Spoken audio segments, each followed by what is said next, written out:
Meron akong kwento! Ayan, at ngayon nga ay September 3, 2024.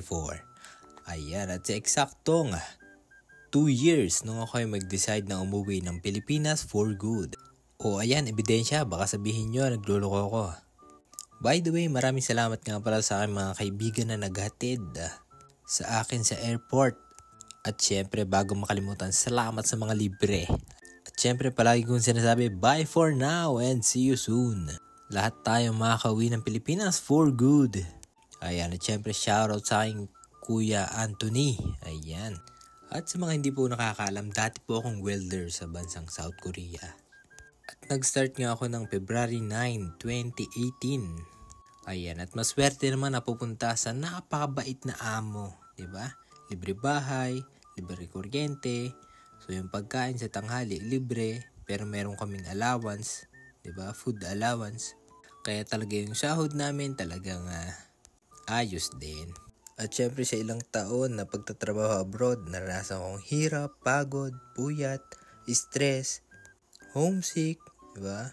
Andiyan yung mga kalokohan, experience, di ba? Hindi naman lahat ng experience ay bad. Meron din mga good experience. Mga dito ko sinubok talaga ng tadhana.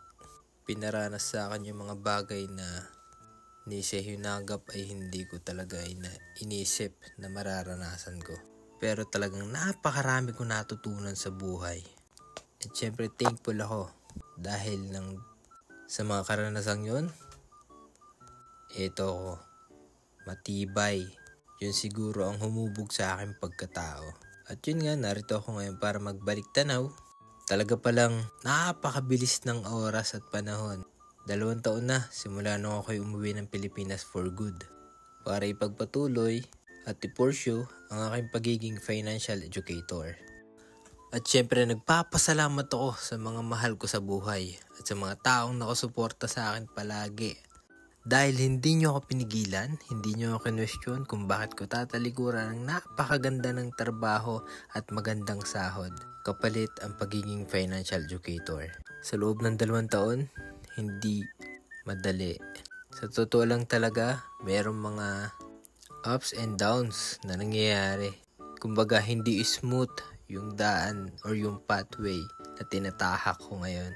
Pero ganun pa man, masaya ako. At hindi ko pinagsisisihan ang naging desisyon ko 2 years ago na umuwi ng Pilipinas for good para sa profession kong ito. Bilang financial educator, hindi madali. Pero masaya. Kasi yung puso ko nandito na. Naalala ko yung kantang Noypi.